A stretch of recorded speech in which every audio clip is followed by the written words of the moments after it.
So at the end of the day, any effects on the economy affect us because we are more like a support industry to all the sectors of the economy. Whether we are happy as a taxpayer from the services we get, that's a very tricky question. But I would say we are getting some services, but it's not what we expect as taxpayers. Would obviously from doing business in Uganda point of view, it's quite expensive. If you look at the time you spend trying to move from one point to the other, we know that the Roads Authority, my friend Dan here, they're trying to address that problem in Kampala, but it's not something that we see being addressed in the next 3 or 4 years. So that cost to the business of the time you spend, for example, taking investors from Entebbe to Kampala, moving them from one place to the other, or one corporate organization to another, is quite expensive. And there's no, from a government perspective, we don't see any opportunity or chance for betterment of that area. It's like it's going to be like that for quite some time. Unfortunately, when investors come in, we can't call the police to escort them so that they don't spend time on the road. Yes. Because some of them are not politicians. Yes. So to answer your question in short, I think our expectations as taxpayers have not been met.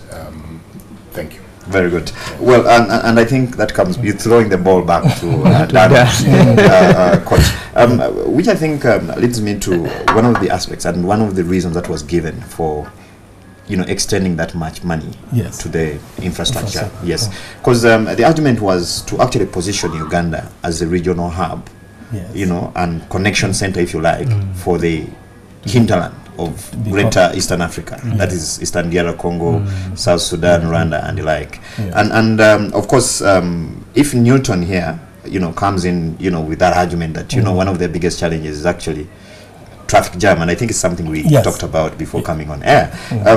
What are you planning to do about that? Because now it goes beyond just opening roads to actually building roads that can meet the needs or demands of the day. Yes. I mean, just to put my colleague at ease, I mean, some of these projects are already in place. For example, Kampala-Entebbe Expressway, we have progressed quite well.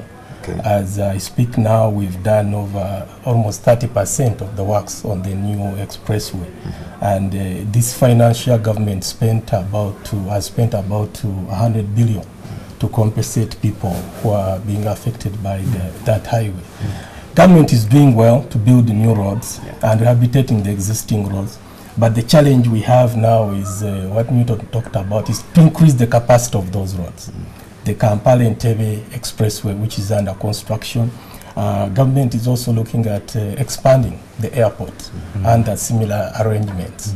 And we have also started the process of the construction of a new express highway to PG and to Jinja. Of course, as a person in infrastructure, I would have loved those projects to take 1 year or 2 years.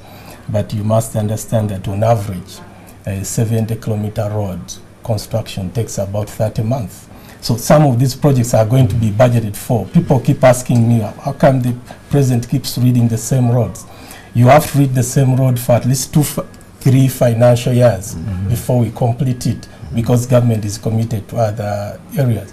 But we also understand, and I think as an authority, we are up to the challenge. What is remaining in infrastructure is to look at the railway. We need to revamp our railway system so that we can cut back on the heavy load on our highways. Despite the fact that we are investing so much in roads, those roads will not last long, and even it takes longer and it's not safe. So government is looking at revamping the railway, and I think we cannot think of becoming a middle income or meeting our vision 2040 without a vibrant railway system. But as far as roads are concerned, I think we are taking the right direction, and those of us in roads are excited to be part of this kind of investment which government has committed. I wish it was done 10 years ago, but it's never too late, and I think we should have hope that this investment in the next 2 to 3 years is going to benefit and to come to pass. Again, while still with you, Dan. Yes. Another promise that was made in the concluding financial budget was, exploring alternative, means or modes of transport, if you like. Yes. And one of the areas that featured quite prominently was the one of water. Yes. I don't know. Give us an update. What's happening? Are we seeing more ferries? Are we seeing more vessels moving goods around? I think one of the frustrating things for those of us in the transport sector is the fact that we've not been able to utilize Lake Victoria as much as we should have.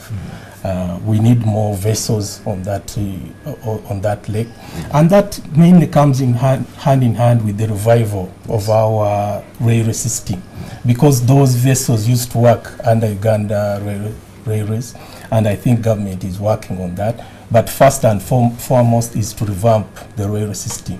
Then those vessels will do the interconnection. As far as UNA is concerned, ferries, our plan is to acquire at least 2 ferries every financial year. Just this financial, we've been able to acquire 2, one in Obongi and another in Laropi. And those have made a difference. Next financial, we plan actually to acquire 4. So we have a program to improve our water transport system, but the important thing is to work on the railway and also utilize Lake Victoria to see that it is fully utilized to carry our goods and relieve the roads which are currently crowded. Okay. Yeah. Thank you very much, gentlemen. Dear viewers, on that note, we'll take a very short commercial break, and when we come back, we'll be going into the realities of the economy as it's been in this financial year that we are ending. Of course, many have been complaining about low demand, and of course, some have argued that actually it has, flown into, the coffers of the taxman, and could explain the deficit that we are seeing Uganda Revenue Authority registering on its books. That and much more after this very short commercial break.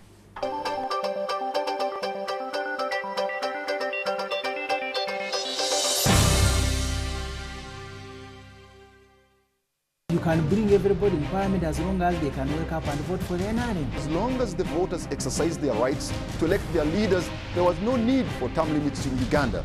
I know him. I know how he operates. I know how he thinks.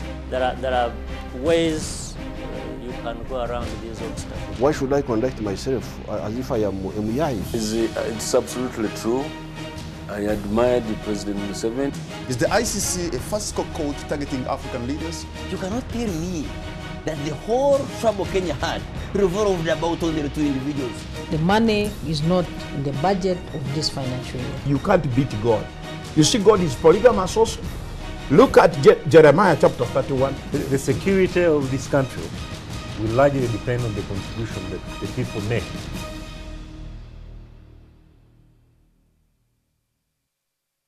oluvannyuma lwa lutalo abaana bangi batwalibwa ab'ekika era bulala basigadde abamu bajja ne babakima era twagenda mu Lukola eyo ina Kasongola mu Buluri twagenda mu Butale Babalaaro okubuuza omwana oyo mumanyi nti mukwate obutonde obwekonkome mukwate obutonde bwa Ebola mubuteeke mu nsigo omuzungu ayogedde palamenti muyise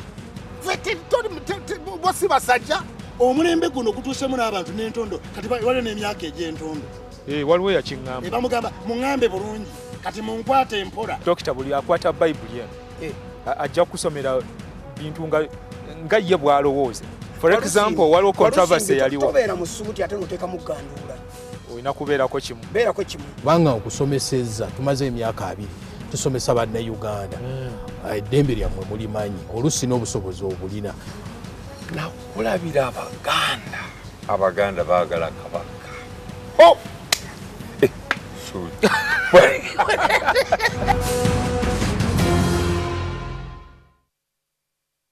On the next episode, brought to you by At Orange, we know you want to do more on the internet. That's why we bring you happy hour day and night. Deception. By the way, I remember giving you a very fair deal. It was fair for both of us. Even I'm not interested in your deals. I don't want to marry you. That's not even a secret. Mama, I am only human. I know. And I have a breaking point. And this family has made me reach my breaking point.